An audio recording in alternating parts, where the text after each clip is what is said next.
honor to be a part of this event. To be here 2 years in a row is very exciting. Not just to play in the Garden, not just to play Florida Atlantic, who's a Final Four team, but to be part of the Jimmy V, to be part of something that is bigger than the game of basketball, and obviously ESPN's involvement with this, and they blow this thing up to raise a lot of money, and we've made that very well aware to our to our athletes that this is bigger than just a game. So we're excited to be here.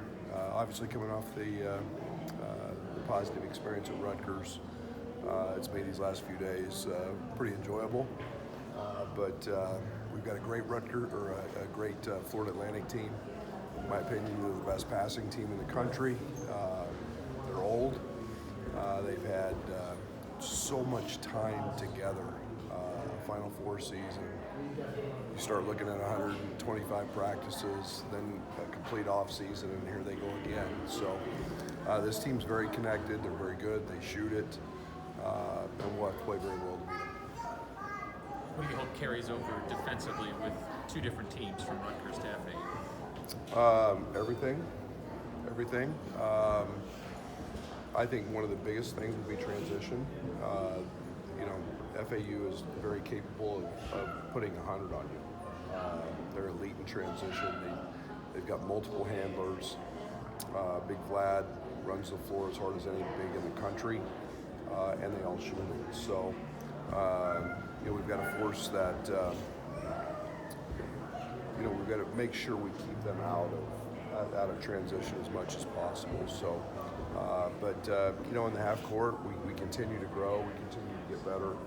A lot of times it's 50-50 balls and small plays, but we're starting to make less errors, and that'll be really challenged tomorrow because this is a team that has great movement and great floor spacers. Davis and Martin seem to be one of the better backcourt duos out there. What do you see out of those guys? They are, without a doubt. They all pass it, they shoot it, they're big and strong. They're 6'3", 6'2", but they're 195, 200 pounds. They've got a physical presence. They both rebound it and push in transition. They both have great range. So they open the floor up with their ability to shoot it from 3 or 4 feet behind the arc pretty consistently. They play extremely connected. They're very good off of each other, and they know where to find each other. So it's one of the better backcourts in the country. We saw a great one in Marquette. We saw a great one in Kansas. And this one's right up there with them. Terrence talks about times where he doesn't go 100 miles an hour at the rim and just maybe has a little more patience in his game. Just what has that maybe added to what he's able to do? The few times I think he dials it back. And I still like him at 100. No, I think he's seeing the game so much better than he has in the past. I think his flow, his understanding, his IQ is really, really good. He's not.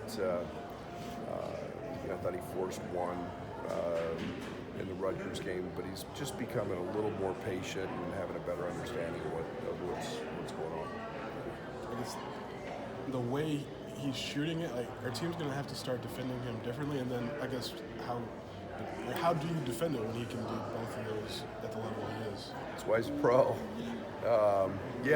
That's the double-edged sword that comes with being an elite driver and now shooting mid-40s from 3. And early on he saw everybody go under him. And that's probably not the best way to guard him. But everybody's going to do what they do. We'll see a variety of different things from FAU in terms of, the biggest thing is going to be all their switching. But, he's got to handle it. He's got to make shots. He's got to drive it when it's there. And just being a triple threat player is what he's turned into. Against Rutgers, it seemed like everybody kind of filled their role exactly the way you want them to do. Terrence being the guy, and Marcus kind of being the second guy, and Coleman doing his thing. I mean, can you get that every game from those guys? I hope so. I hope so. That's the plan. I thought we just did a great job of not panicking, not getting impatient with the offense because option 1 or 2 wasn't there. And so we went deeper into the clock. We played like a team that was looking to make their teammates better, and I like that. It was not a lot of fluff in terms of what we did. We kind of just got right to it, right to the action, and that's been very good for us. And again, I think it was role identification and guys doing what they're most comfortable doing. Some of the veterans you brought in for big games, big atmospheres. Does tomorrow qualify as one of those games? Oh, sure, no doubt. This is as big a game as there is, at least in first semester.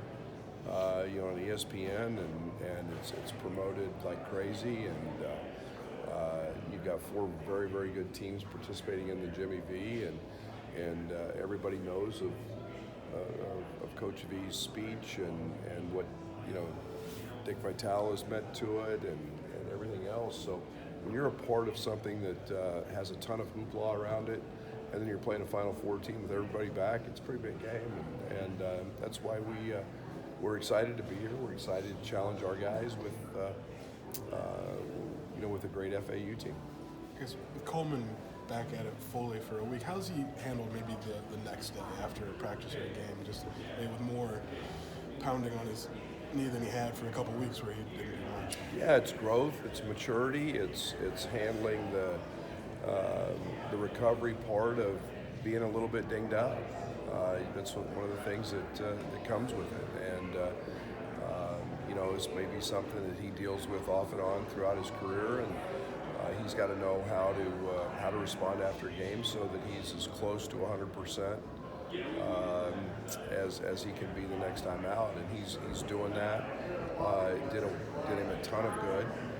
He's feeling as good as he's felt in maybe a year. So when that's the case, you've got to learn from that, prepare and do all that. So he's a valuable piece. He knows that, and he's handling himself in the right ways right now. Early part of your tenure, you probably weren't getting a call to be in the Jimmy V, especially back-to-back years. You take a moment to appreciate that? Yeah, I do. You know what? It's really good to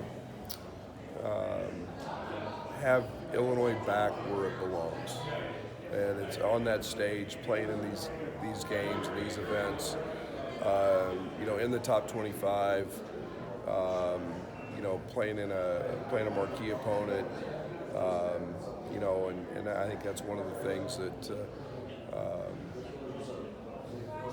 makes me feel good as a head coach, that our players, our fans are all getting the opportunity to enjoy these moments. You've got to go out and still win the games and play them, but it's nice to be in that upper echelon, and that's where we should be and we truly belong. You kind of rode with your older guys there at Rutgers. Is that just a feel thing for you, game to game? Yeah. I think, I don't want to say feel. I didn't go in with any idea that I wasn't going to play this or that. I think as you get into games, every game's got an identity. It's got a tempo. It's got a rhythm. It's got pace. It's got number of possessions. Fouls. I sure didn't anticipate Coleman and Dane having 2 fouls in the first half, and yet that's where depth helps. That's where playing Amani a lot early was a value. So we'll see. As you get into what I call real games, you want to put your 5 best out there as many minutes as they can play, and without being fatigued. So I felt great about our substitutions, and we'll see what tomorrow night brings. Maybe a completely different tempo, and we have to play more guys, and some guys less minutes. We'll see. I don't know. I guess This will be the last one for Coach, and I got Quincy ready. when you had that stretch of like one game in 12 days, I mean, how nice is that we've now got 3 away from home in like 8 days? Well, I don't like being away from home, but I like playing at State Farm in front of our fans. But it was nice. It was nice to prepare. It was much needed because we needed to get Coleman back in the flow, and it gave us time to do that through practice. And I think the other thing is,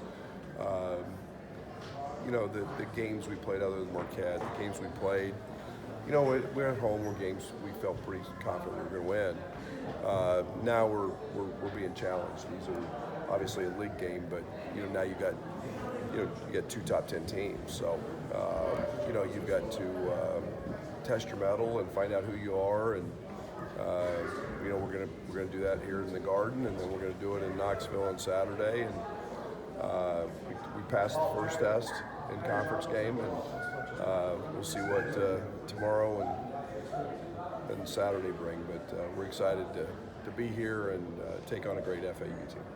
Okay, thank you.